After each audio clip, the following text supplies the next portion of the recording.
oduu teenyaa jalqabaatiin biyyoonni addunyaa iyyansa Tigraay dhaga'uu waan didaniif haala ulfaataa keessa jirra jedhan pirezidaantiin yeroo naannoo Tigraay Jeneraal Taaddasa Warradaa. Waggootaaf biyyoota akka Ameerikaa of jala oofaa kan turan gareen TPLF amma dhageettii dhabuu ifatti amaneera. Haala Tigraayiif dubbii Abiyyi Ahmad amma dura dubbate pirezidaantiin kun mirkaneessan bal'inaan dhageessu. Oduu biraatiin dhukaasa Awustiraaliyaatti raawwatameen yoo xiqqaate namoonni 12 ajjeefaman. Haleellaan Awustiraaliyaa kun Yahudoota irratti kan baname yoo ta'u, faallaa kanaa namni Muslimaa hidhataa qawwee qabu to'achuudhaan Yahudoota dhibbaan lakkaa'aman lubbuu baraareera jedhamuun miiliyoonota biratti jajame. Haleellaa Yahudoota irratti banamee fi birmannaa Muslimaa ijoo addunyaa ta'e bal'inaan dhageessu. Oduu itti aanuun Eertiraan miseensummaa IGAD keessaa bahuu hordofee Jibuutiin gaddiitti dhagahamuu ibsite. Waggootaaf Eertiraan waliin dhibdee kan qabdu Jibuutiin Eertiraan miseensummaa dhaabbatichaa gadhiisuun sirrii mitii jetteetti. Gabaasa bal'aa dhageessuu akka mooltan daawwattootaaf hordoftoota aanolee Global Media oduuf odeeffannoo keenya galgala kanaa qabannee dhufneeti jirra. Odeeffannoo keenya ijoo isaan madhageessan guutuu isaa isin biraan geenya. Haga xumuraa sagantaa keenyaatti dhaggeeffachuun yaada qabdan gara koomentiitiin nuuf barreessaa. Viidiyoon keenya namoota hedduu biraa akka dhaqqabuuf immoo laayik, sheer, sabskiraayib godhuun dagatinaa isiniin jenna. Kallattumaaniin gara gabaasa bal'aatti isin qajeelcha. Oduu teenyaa jalqabaatiin biyyoonni addunyaa iyyansa Tigraay dhagahuu waan didaniif haala ulfaataa keessa jirra jedhan pirezidaantiin yeroo naannoo Tigraay Jeneraal Taaddasa Warradaa. Waggootaaf biyyoota akka Ameerikaa of jala oofaa kan turan gareen TPLF amma dhageettii dhabuu ifatti amane. Pirezidaantiin bulchiinsa yeroo Tigraay Jeneraal Taaddasa Warradaa kana kan dubbatan nageenya Tigraay mirkaneessuudhaaf walga'ii jedhu irratti yoo ta'u, walga'iin kun karooraa fi raawwii bulchiinsa yeroo Tigraay irratti xiyyeeffate muddee 2 irraa eegalee guyyoota 3f adeemsifamaa akka ture himame. Sagantaa sanarratti hooggantoonni naannootii fi godinaalee hedduunis hirmaataniiru. Haala naannoo Tigraay ilaalchisuudhaan pirezidaanti Jeneraal Taaddasa Warradaa akka jedhanitti Tigraay karaalee adda addaatiin haala baay'ee rakkisaa fi dhiphoo ta'e keessa jirti jedhan. Filannoon keenya immoo qormaataawwan kana moo'uudha jechuun dubbatan. Hojiileen balaa Tigraay karaa adda addaatiin dabalanii fi walxaxaa taasisan hedduutu jira kan jedhu Jeneraal Taaddasa Warradaa. Kanaaf ammoo haala hamaatu naannichatti mul'ata jechuu yaaddoo qaban ibsatan. Balaan keessos ta'ee alaa yeroodhaa gara yerootti dabalaa dhufeera kan jedhu pirezidaantichi dhiibbaan tajaajila mootummaa irratti dabalaa dhufeera. Rakkoo walxaxaa haqaa fi abbaa seerummaa diinagdeen keenyas laafaa dhufeera. Rakkoo malaammaltummaa sirnaa oggurri Tigraay itti fufee fi qaamoleen nu keessa socho'uudhaan balaa geessisan baay'achaa dhufuun saaxilamummaa keenya dachaa 2 guddiseera jechuun dubbataniiru Taaddasa Warradaa. Kana malees yeroo haala jiru kana addunyaatti iyyitee hin dhagaamne keessa jirra jechuun dhageettiin humnoota Tigraay akka dur akka hin taane ibsan. Haala addunyaan keessa jirtu ammatti yoo ilaalle biyyoonni faayidaa mataa isaaniitiif dursa kennaniiru kan jedhu pirezidaantichi haala addunyaa ammaatiin akka du'aa jirtu itti hin dhagaamu. Yeroo xiyyeeffannaan dhala namaatiif kennamu irrate keessa jirra jechuun guutummaatti addunyaa waraanaa fi miidhama namaa dhagahuu akka dhiifte himan. Dubbiin isaanii kun haasawa ji'oota dura ministeerri muummee Itoophiyaa Abiyyi Ahmad paarlaamaa irratti taasisan kan mirkaneessuus ture. Ministeerri muummee Itoophiyaa Abiyyi Ahmad amma dura paarlaamaa irratti haasawa godhaniin Tigraayitti waraanni biraa yoo dhalate Tigraay miidhaa amma duraa caalaa akka miidhamtu hubachuun gaariidha jedhanii turan. Dabaluudhaan miidhaa kana kan hammeessu addunyaa waraana Tigraay amma booda dhalatuuf bakka hin kennitu kan jedhan Abiyyi dhuguma waraanaaf namummaadhaaf osoo yaadamee fi addunyaan xiyyeeffattee ilaalte addunyaan arra Suudaaniif xiyyeeffannaa kenniti jechuun addunyaan waraana amma booda Itoophiyaatti dhalatus ta'ee Tigraay akka naannootti dhalatuuf gurra akka hin laanne Abiyyi ibsanii turan. Dubbiin Jeneraal Taaddasa Warradaa arra addunyaan waraanaaf gurra hin kennitu namummaas hin dhageessu jedhan dubbii Abiyyi sana mirkaneessuu taati. Pirezidaantiin Tigraay kun sagantaa kanarratti yoo dubbatan haala balaa dandamachuu itti fufuu hin dandeenye keessa jirra jirra jedhan. Balaa amma nu mudate kana furuu kan dandeenyu tokkummaa, tasgabbii fi dandeettii mataa keenyaatiin rakkoo jiru xiinxallee furuu qofaa jedhan. Tokko taanee yoo ijaaramne dandeettii mari'achuu keenyaas ni dabala kan jedhu Taaddasa Warradaa. Addunyaan gurra nuuf laachuu diduu ilaaluu jidduutti furmaanni dandeettii of keessaa uumnu keessa jira jechuun biyyoota lixaatti iyyachuu caalaa rakkoo keessoo irratti xiyyeeffannee ofiif mari'annee xiinxallee rakkinicha furuu qabnaa jedhan. Haala Eertiraaf mootummaa federaalaa waliin wal qabatee naannolee ollaatii fi mootummaa federaalaa waliin hariiroo sirnaan ni guddifna, garuu hariiroon qabnuu fi uumnu kamuu qajeeltoo walqixxummaa, of danda'uutii fi waldeeggarsaa irratti kan hundaa'e ta'uu qaba jedhan. Haasa'u isaaniitiin sodaa waraanaa jiru irratti yoo dubbatan Jeneraal Taaddasa Warradaa waraana dhalachuu malu dhaabsisuudhaaf akka hojjetan himan. Garuu jedhan nagaaf jennee naannoo teenya abadan hin gurgurru jechuun mirkaneessan. Oduu biraatiin dhukaasa Awustiraaliyaatti raawwatameen yoo xiqqaate namoonni 12 ajjeefaman.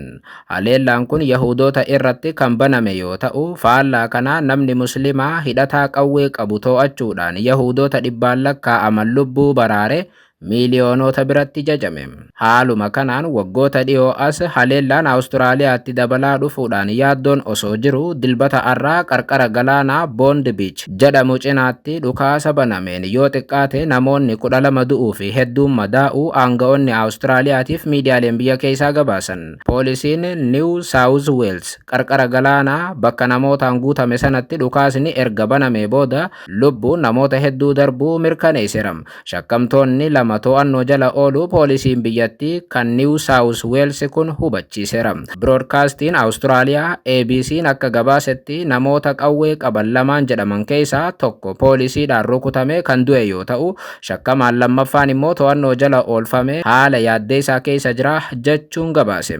Dhukaasa Boondii Biich irratti banameen namoonni 12 ajjeefaman jechuun ministeerri muummee New South Wales Chris Minns dubbataniiru.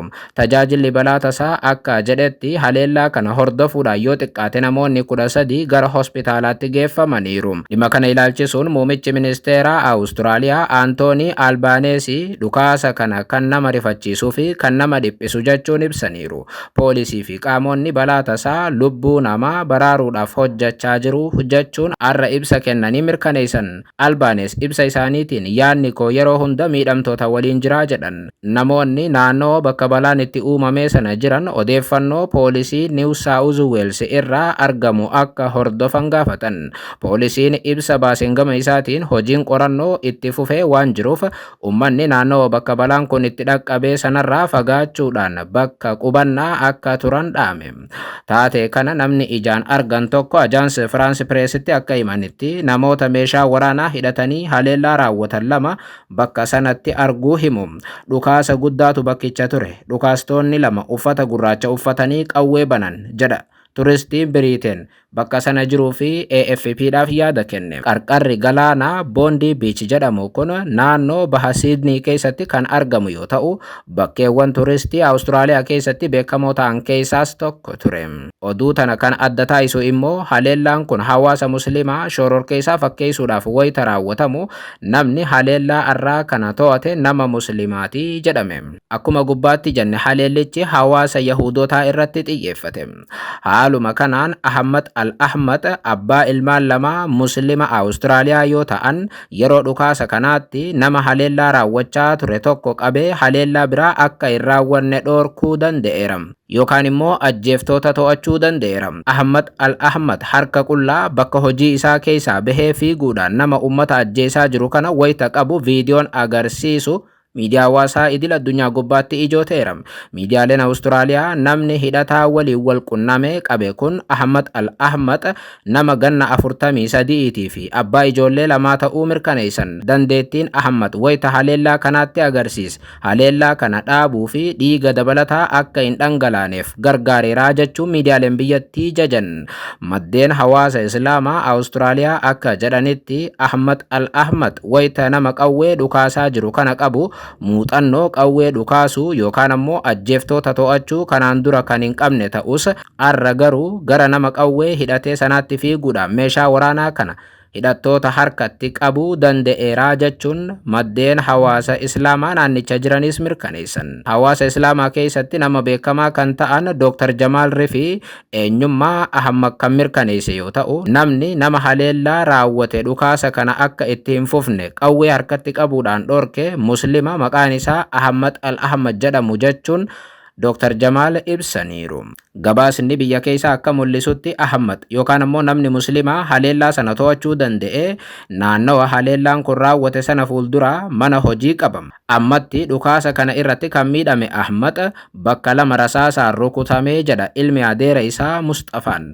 Miidhama isaa booda baqaqsanii hodhuudhaaf beellamni akka qabames Mustafaan mirkaneessaniiru. Muummichi ministeeraa Awustiraaliyaa Albaanis ibsa dhimma kanarratti kenneen akkas jedhan. Ahmad Al-Ahmad akka ajaa'ibsiifatan ibsuun jireenya koo keessatti taatee addaatiin arge jechuun ibsaniiru. Jabina Ahmad kan faarsan ministeerri muummee Awustiraaliyaa gurbaan nama hidhatee haleellaa raawwachaa jirutti fiiguudhaan qabeera. Lubbuu isaa balaadhaaf saaxiluudhaan namoota lakkoofsa hin qabne Yahudoota lubbuu baraaruu danda'eera jechuun Ahmad jajaniiru. Akkuma gubbaatti jenne haleellaan kun Yahudoota sagantaa guddaa qaban irratti xiyyeeffatee raawwate.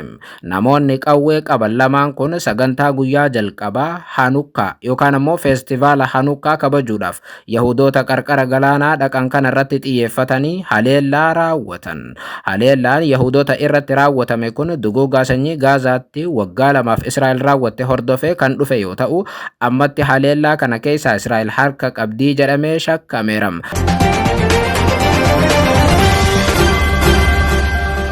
Oduu teenyaa xumuraatiin Eertiraan miseensummaa IGAD keessaa ba'uu hordofee Jibuutiin gaddi itti dhagahamuu ibsite.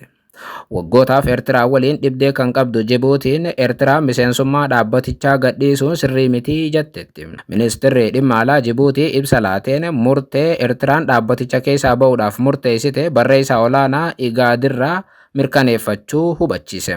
Jibuutiin miseensi IGAD tokko dhaabbaticha keessaa ba'uu isaa yoo dhageessu akka biyya takkaatti ni gadditi. Eertiraan jaarmiyaa naannoo kana keessaa ba'uuf murteessite dhiibbaa guddaa qaba jedha ministeerri dhimma alaa Jibuutii ibsa kenneen. Waggoota 16 dhaabbata kana keessaa erga baate bara 2023 deebitee IGADitti kan makamte Eertiraan yeroo lammaffaadhaaf dhiyoo IGADirraa of baasu ibsitee turte.